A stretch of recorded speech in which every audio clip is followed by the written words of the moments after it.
Okay, good morning everyone. Today I'm going to be teaching you guys how to make oat bread or oatmeal bread.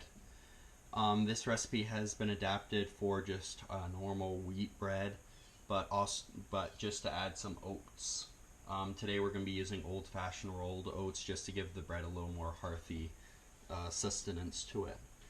So the first thing you're going to need to do is gather all your equipment and materials for this together. It just makes the whole process a lot easier so you're not juggling gathering all your equipment and time. So the first thing you're going to need to do is first of all wash your hands. That's kind of a no-brainer, but you need clean hands for this, just for hygiene. So then next you're going to get your large bowl. This can be adapted to two medium-sized bowls, two smaller bowls if, let's say, you're working with someone who has had a stroke and doesn't have the strength in their arms that they necessarily need to hold and transport a bowl of dough and this giant bowl. But first of all, for the non-adapted version, take your large bowl here, and then we're going to add 1 cup of old-fashioned rolled uncooked oats here. So you're going to just take your cup measurement and put in a cup of oats. Okay. Once you put in your cup of oats, you're going to need to put in 3 tablespoons of butter. And I've let this butter sit out at room temperature for probably 10 minutes right now, just to get it at room temperature so it's not super cold. It's not an issue if you do put in cold butter, but it's just easier if you have room temperature butter, so it'll melt quicker. So you put in your 1 cup of oats, your 3 tablespoons of butter. Next you'll want to put in 1 cup of warm water.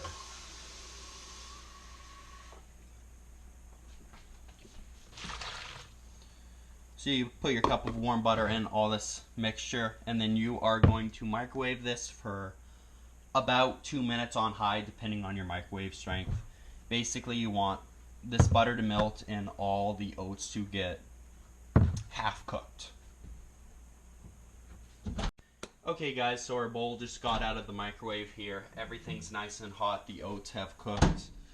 Our butter is melted. So as you can see, all the oats have absorbed all the water that was in the bowl. So you just want to mix everything up.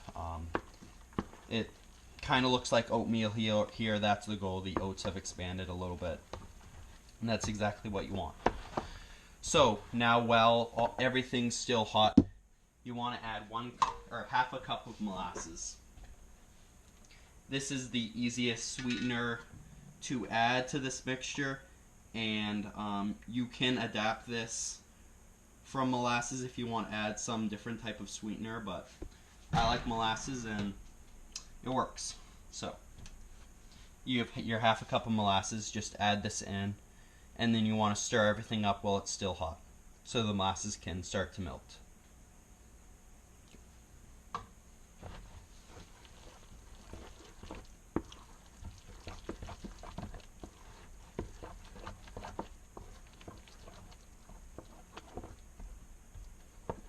And you don't need to be super thorough mixing everything in, as it'll all end up in the dough, but if you can mix in all the molasses with the oats, that's perfect.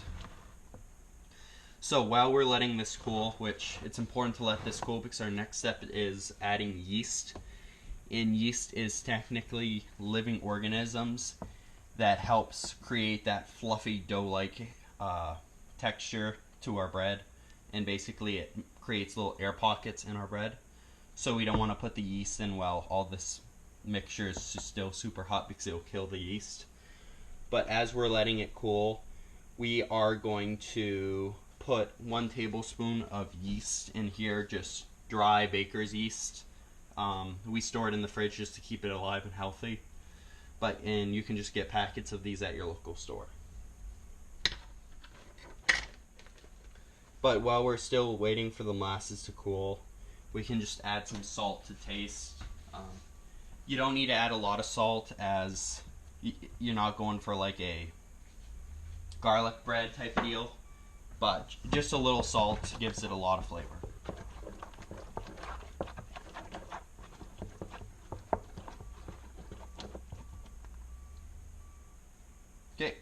So this mixture is still hot right now, so we're just going to give it another minute to cool. Okay, we're back, guys. Our mixture has cooled enough that we can add in the yeast. This is very important that the mixture is cooled because we really want that yeast to stay alive. So we are just going to add in 1 tablespoon of dry baker's yeast. If I can get it out of the bag, that is.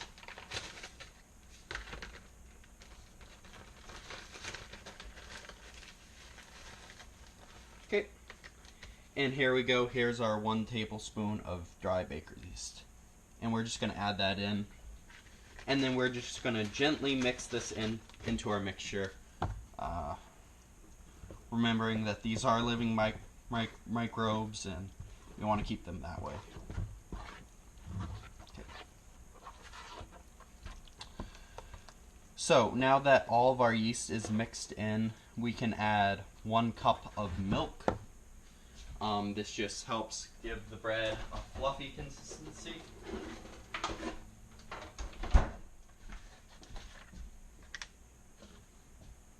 And again, 1 cup of milk. Here I'm using low-fat 1% milk. You can use whole milk, whatever you would like. Just kind of the baker's choice. Okay.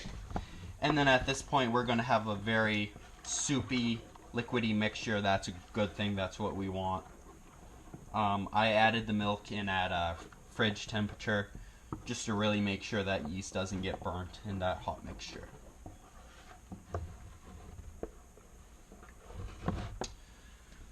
So next we are going to add in our flour. In the directions it said 5 cups of flour.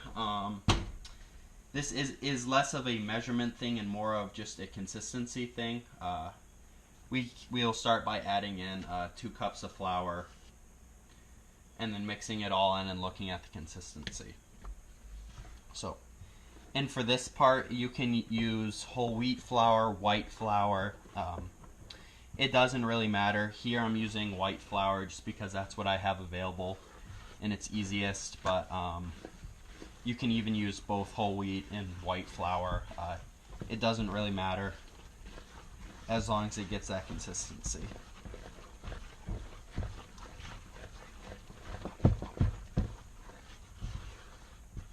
Okay, and 2 cups of flour in. It kind of looks like your cake mix batter.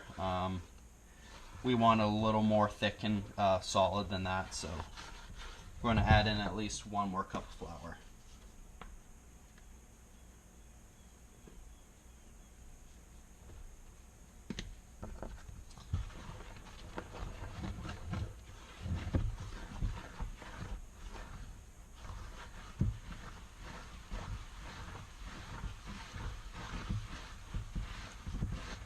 And I'm using a wooden spoon just because this is easiest to mix for me, but if we're going back to our adapted version for someone who had a stroke or even rheumatoid arthritis who can't hold and doesn't have a lot of strength in their hands or joints, they could even use a mixer.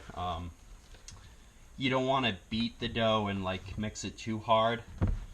Almost like a folding motion is preferred. But as long as it gets mixed, it gets mixed. So as you can see the consistency here, it's getting close to the consistency that we want. Right now we're 3 cups of flour in.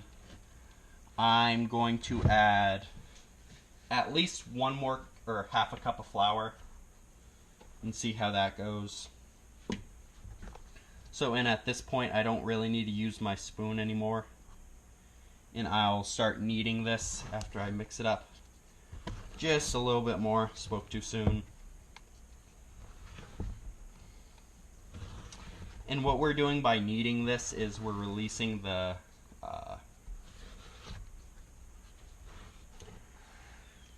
we are releasing the gluten in the dough. This is what gives it the nice elasticy, stringy feeling that I'll show you guys in a minute here. I'm just getting all the dough off the spoon here. so we don't waste any. And then so for kneading the dough right now, I'm just kind of picking it up, giving it a half turn, and then pushing it back, kind of in a turning, pinching motion. And so you see all this dough that's still sticking onto me. It's still a little wet, so I'm going to add another cup of flour, making a total of 4.5 cups of flour right now, just to help that consistency out.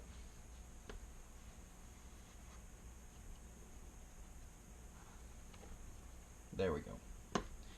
And like I said, you don't need to stick straight to the recipe. If it says, let's say you add a little more milk or water than you're supposed to, you need to add more flour to make that consistency a little drier. If you didn't add as much milk or water, you wouldn't need as much flour to reach this consistency that we're looking for. But so it's all on this feel. And right now, this dough is a little harder to push down, a little harder to knead, and that's perfect. That's what we're looking for. Just going to scrape all the flour off the sides and the dough that's stuck when the dough was still a little wet. And again, we're just kneading this half turns, push down, a half turn, fold it up. Basically, this is almost like a folding motion. And so to go back to my adapted version of this recipe, I used to know a little old lady who would punch the dough. She didn't have the strength that she needed to knead the dough, especially if she made a lot. So she would use her fist to knead this dough, even her elbows sometimes. You could even put in a bread machine if you had one of those. I know I don't have a bread machine, and most people I know don't. So that a bread machine works perfectly if you have one, but if you don't, I mean, you're kind of stuck. But if you don't have the strength to knead dough, punching, elbows, even if you wanted to do it in a clean way, you could even use your feet and stomp on it somehow. Again, there is no really right or wrong way to kneading dough.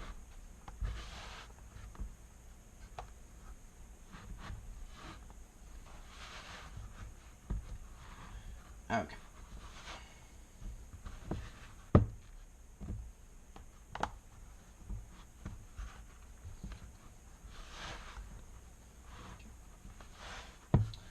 And perfect. As you can see here, you can see this almost elasticy texture that this dough has.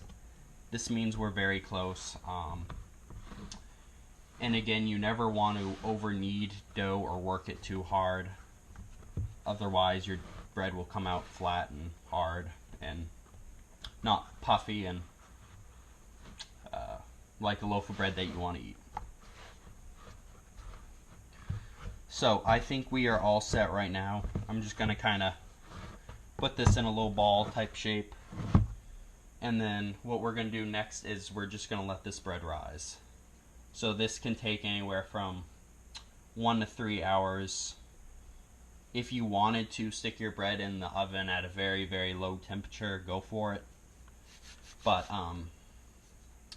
that will speed up the process if you do put it in a warm area.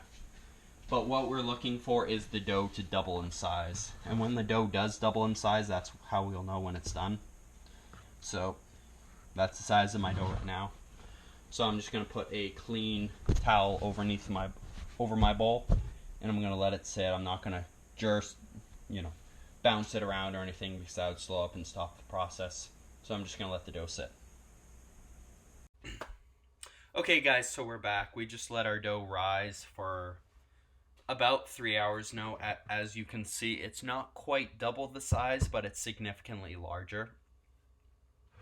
So now that we got this step done, we're going to go put it in our bread pans here. And one modification that you can make if you have decreased strength is, instead of using 2 bread pans that might be fairly heavy, just make the bread loaves smaller and use multiple bread pans. But for this, I'm using just spray oil to grease the pan. You can use butter and rub the butter at room temperature around the pan. But basically, you just want to make sure the bread doesn't stick to the side of the pan, and otherwise it'll come out kind of hard and break apart. Perfect. So I think with this amount of bread, I can get away with 2 bread pans. So I'm just going to cut the bread in half here.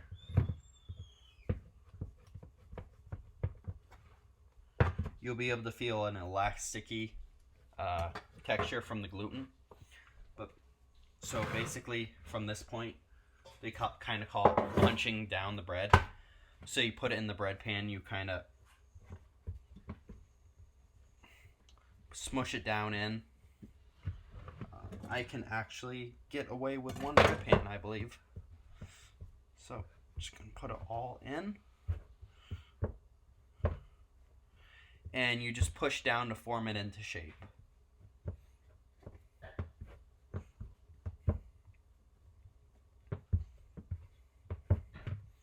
Okay, so now once you're done pushing it down into shape,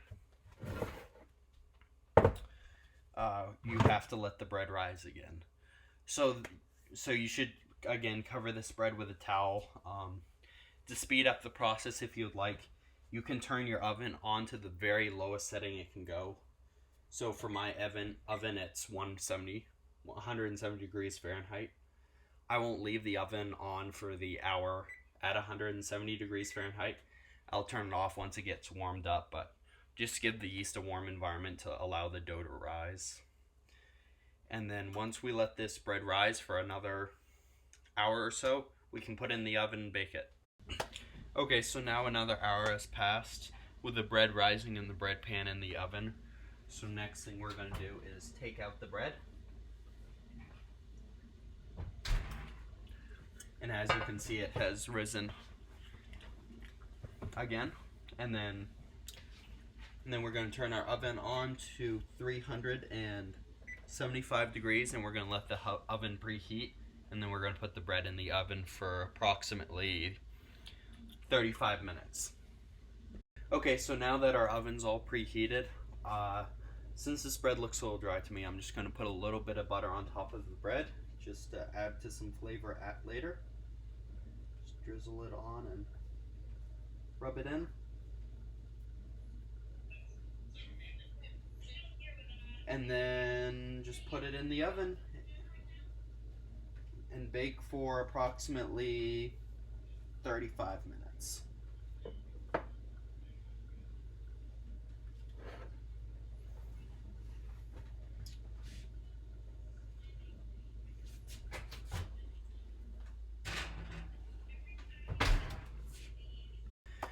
Okay, so it's been 35 minutes. Our bread is fully cooked. You can tell by if you put a knife or something down in the bread and no particles come off. You can tell that it's fully cooked all the way through.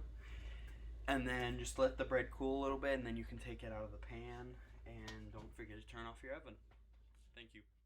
Thank you for watching, everyone. And just to recap real quickly how this could have been adapted to someone who has had incident that diminishes their strength or agility in their arms or hands due to such things as a stroke or forms of arthritis or anything along that nature. Could be they could punch the bread, use their elbows and that type of, or even feet when they're trying to knead the bread if they didn't fully have the hand strength in order to knead the bread properly. They could have also split up the amount of doughs in several pans in different bowls to decrease the weight of the bowls in order for them to move it from whatever place to whatever place that they need to.